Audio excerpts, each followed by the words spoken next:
If a chicken farmer over here on the Eastern Shore kicked over a 5-gallon bucket of chicken shit, the Chesapeake Bay Foundation, the EPA, and God knows who else would be all over our ass over here. So this isn't right. And to put this spill in context, think about this. The Exxon Valdez and the Deepwater Horizon catastrophes are less than what we've spilled in the Potomac River. Okay. Now, granted, that Wow. was oil and it's a different thing. But in perspective, the Deepwater Horizon was 137 million gallons. The Exxon Valdez was only 19 or 11 million gallons. I forget which right now. And granted, that was oil and it's a devastating thing. But what's happening in the Potomac River is far, far worse. Whoops. I Mhm. make, sorry about that. I got a little excited there. I make my living as a charter fisherman, okay? And there are many others like me in the Maryland Light Tackle Guides Association. We rely. This year, the fish in the Potomac River was unbelievable. I'm going to say it was world class, to quote one of my friends, Jamie Clow. World class rock fishing up there. The fish were thick, the water was beautiful, the subaquatic vegetation was healthy. And somehow I don't think that's going to be the case moving down the road. I Mm. don't. You know, and as we look at this thing, there's got to be some.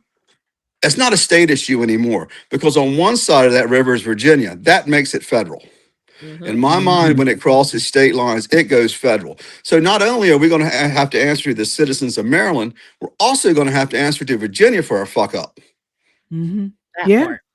So That. I want to ask you, CL, how do you think something like this occurred? Is it due to just the poor infrastructure that was Now, going on? yeah, it is. And unfortunately, it is not just Maryland. I mean, I think it's happening all over the states, all over the United States. I know in the city that I live in and the city council that I represent in Pocomoke with Mayor Todd Knock and with the District 38A that I'm running for delegate in, we have an issue with decaying infrastructure. And I think that was the case here, that happened here. And it's happening in Pocomoke and it's happening in Bel Air and it's happening in Pick a City. Our infrastructure as a nation is decaying. It's a hard nut to go ahead and to make that investment to rehab that infrastructure. We all say we want to do it. We say we want to replace the bridges. We say that we know we need to replace the bridges. But when it comes down to, like you said, Miss Bennett, finding the money, somehow it always gets reallocated somewhere else down the road for some crap like green energy or these windmills they're trying to push down our throat here in Ocean City. And concerning that, we don't want the windmills. We live here. We don't want them. The city doesn't want them. The county doesn't want them. The town doesn't want them. The residents don't want them. The governor wants them. He's trying to cram that down our throat any way he can. And you know what? If you want a sticker, you want a flag, you want a t-shirt that says stop them windmills, my email address is clmarshall@comcast.net. I will be pleased to send you one. All right. And can you talk to that as far as for our viewers who don't understand, because the left and these Democrats continue to push this idea of renewable energy, of these windmills, and how Yeah. they're actually going to make a difference. We were talking about this. Governor Wes Moore was talking about this in the town hall when he was Mhm. talking about the energy crisis. So can you Yes. talk about why windmills don't work or Did aren't he the really? Did he really talk about the energy crisis? I heard about his mom and no. his dad and his kids and his family, and he dodged that shit pretty good. You're right. You're Anyhow, right. you were there, Right. but but concerning the energy crisis, the other day I was in a boat. I was coming in the Chesapeake Bay, okay, and I was about 30 miles off the beach, sailing up the bay, heading to Newport News. And on my radar screen, and if you look on the Worcester County Department of Economic Development's website or on Maryland Coast, you'll see this soon. And on my radar screen, there is 100 blobs that show 100 marks, 100 targets that show up on my radar screen that I got to dodge. I can't go straight in the bay anymore. When I leave Long Island, I can't come straight down to the coast anymore. I've got to move around these windmills and all this other crap that's in my way. So, when you look at the amount of fossil fuel, when you look at the energy required to build these things, you look at the lifespan of these things. And you think them whales that fell up on the beach just did that by coincidence? I think not. That had a lot to do with the radar and the crap that was going on out there, the pounding of the bottom with this high speed sonar. So yeah, this is not a good thing for our coast. That's just talking about the environmental impact. But if you want to talk about the impact of tourism dollars, I'd welcome that discussion, because everything they've said has been a lie. It was going to be 40 miles out, 20 miles out. Now it's 8 miles out. They're going to be 112 feet tall. Now they're 150 feet tall or something like that. So it's been one lie after another. Where do we draw the line here? We, as residents of Worcester County, we as residents of Potomac, we as residents of the Eastern Shore, we've drawn the line. It's being crammed down our throat by a Democratic governor, and we don't like it. Yeah. Hey, All C&O, right. thanks for joining us. I got a question for you real quick. As a regular Marylander American, you make your living, if you will, off of the water. Let me ask you a question. All of these towns and cities, they have all of these organizations and economic groups and associations. Where is our money actually going? Because obviously it's not going to the infrastructure. That's a great question. Help me out here. You know, it's anybody's guess. You know, like they say at Maryland Live, it's a pick 'em. So I have no idea where it's going, you know, and I don't have the bandwidth to track it. You know, I'm busy running a small business. I'm busy providing a quality environmental experience for my customers. That involves going to Tangier and Smith Island and Smith Point Light and up into Potomac, you know, and up into Patuxent River. You know, that's the experience that I provide.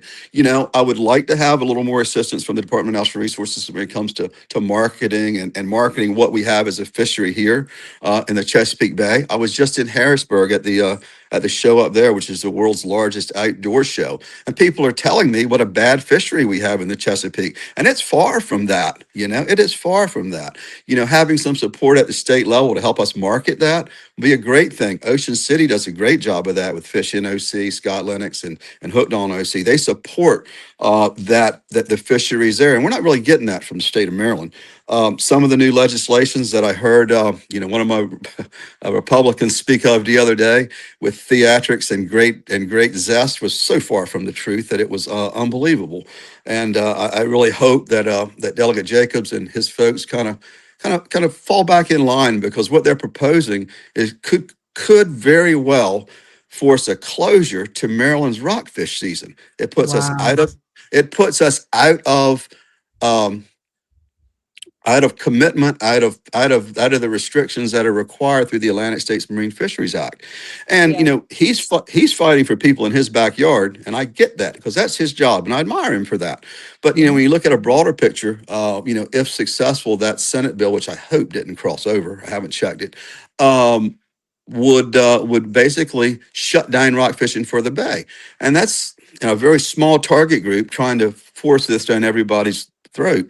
And you know, accuracy of information is good. I strongly suggest that if you're interested in rockfish legislation, that's what I want to know, is where people can find you as well, get your information, and please tell our audience how they can support you. You just call Nicole, she can find me. Okay. Nicole's been on my boat. She knows what I do. Oh yeah, we went out to see the Artemis satellite launch. It was amazing. Wow. It was absolutely amazing. Tell our viewers where they can find your podcast or your information. Well, you can find me on Facebook at Tangier Sound Charters. You can find me on CL Marshall. I'm a social media guy. You can find me there. Look, I may not win every battle, but I show up for all of them.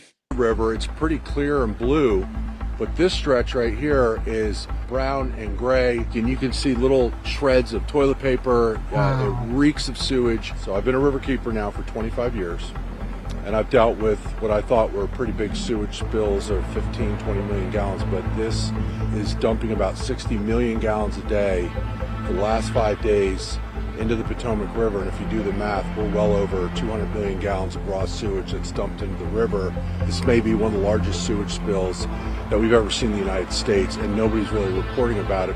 I've never seen it this low, even in the summer. So you can just see the concentration of sewage is really high. You can see the bits of excrement, and whether that's feces or like it's toilet paper, it's kind of what's floating around. I've seen people walking their dogs down here. We've got reports of fish kills downriver. This is a really important public health issue, and they need to close this river down and prevent any type of public access for people actually using this river. My Lord. Now, you know, some people say, oh, a little poop, whatever. It's not a little poop. It's a whole lot of poop. I mean, I'm talking about, this is a shitty situation. Excuse the pun, right? For us, for people who make their money on the river, who eat what comes out of the river, if you're a crab lover, if you love oysters, blue catfish, all of that is off the table at this point. Off the table at this point. If you're someone who, makes your money with tourism on the river, if you're someone who does anything on that river to generate revenue, and there are thousands of us who do that, everything is gone. And to have absolutely no response from our so-called elected leaders is absolutely obscene. So this happened January 19th. Right. And here we are almost a month later, and they're like, well, we'll get around to it, blah, blah, blah.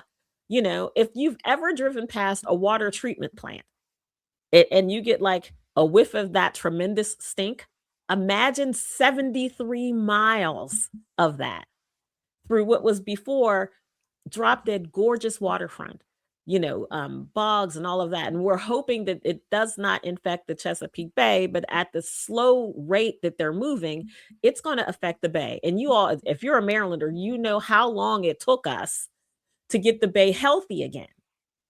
So this is an all hands on deck kind of situation. But what we had been hearing is, DC water said, no, it's too cold. There's snow. Okay, now there's ice. Now it's too cold again. But in the meantime, 300 million gallons of this shit, quite literally, is killing our river. Westmore already puts on a shit show anyway, so I guess he didn't want to pile it on. But again, that's probably why he didn't say this. Not only that, this was on Thursday, was that town hall. This spillage, if you will, this sewage, raw sewage, has been since mid-January, well before Nancy Guthrie, God bless her family. Well before that, Governor Moore does not know what he's doing. What he's doing, he's running for office, while the people in Maryland, we are literally having shit thrown in our faces. Okay, literally. And if you live in this state, if you live in Virginia, if you live in Delaware, when I tell you, yes, it's having an effect on places closest to the river now, but make no mistake, it's going to affect you terribly. You're going to have water boil orders where you're going to have to boil your water in order to drink it. And if you think it stinks now at 30 degrees, imagine when we get to the 110 degree dog days of summer here. What wraps all around Washington, D.C. is the Potomac River. Make no mistake. This is not a small spill, and people who like to play on the river are making a big deal about it. That's not what this is. This is absolutely devastating to all of the people who make their money on the shore. When I say they don't understand the gravity of this, Westmore doesn't have very good understanding how government works, generally speaking. Some of the things that the clip that you showed when he's talking about government, they found the money for this, they found the money for that. The federal government doesn't find money. Money is allocated. Money is allocated by legislators, kind of like it is here in this state, kind of like it is at your city level, hell, like it is in your home. If you're the breadwinner in your home, you allocate money for the electric bill, for gas, for clothes.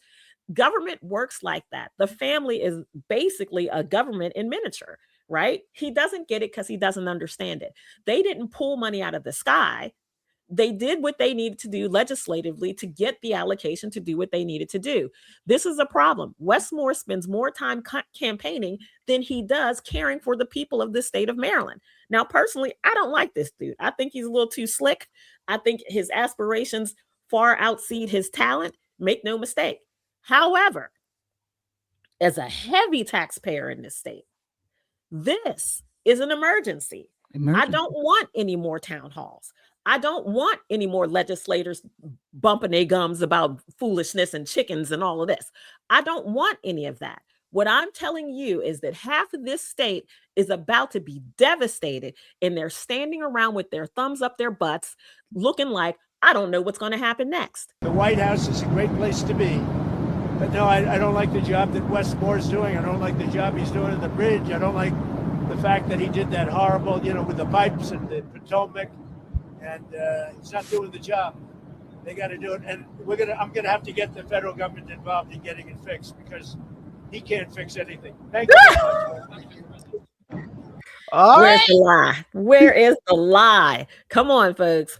My goodness, I feel like the president. And when I tell you, my heart breaks for my friends who live on the shore. My heart breaks for the communities that this is going to impact. My heart breaks for all the children who are going to be susceptible to illness. I don't, again, this is what happens when we pick people to lead and they have no sense. Mhm. They have no sense. We got lucky with Joe Biden, right? The good thing about Joe Biden is that he had been in politics long enough that there was a community around him. And they were batshit crazy, make no mistake. But there was a community around him that at least had some skin in the game. The problem with Wes Moore is that he doesn't have anyone around him that's giving him the best advice, the things to do. Everybody around him is looking at 1600 Pennsylvania Avenue. They got their eyes on that prize and could not care less about the people here in the state. He was quite literally on the Eastern Shore in Cambridge and said nothing about the devastation. Yeah. That's what surprised me. Nothing. He was literally there and said not one thing about it. And that tells me he was trying to cover it up. Folks, we will continue to bring you the latest on this disaster because it, like you said, Nicole, this is going to be in our forefront, in our eyes and our noses and everywhere else for a while. So we are going to continue to bring you all the latest on this story. Again, we'll be back tomorrow. We'll be back tomorrow night at 7:30 p.m. So if you hit that like button as you're coming in or as you're leaving in, make sure you hit the notification bell so you know when we go live. We'll be back tomorrow night at 7:30 p.m. Until next time, count your blessings and live a life of purpose. Good night. Good night.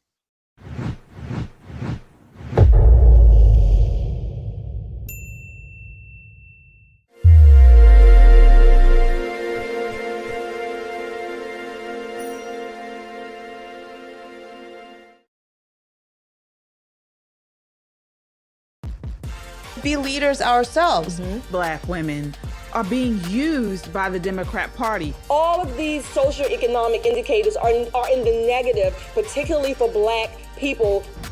They want mob rule. When Trump was in office, please somebody tell me what act of dictatorship did he perform? She has Donald Trump's hair on top of her head. And she's sitting here talking about brown girl this, brown girl that. Because she's a Black woman. They would ask her how to spell her first name and clap like sea monkeys. Oh, yeah. Whoa. Yeah.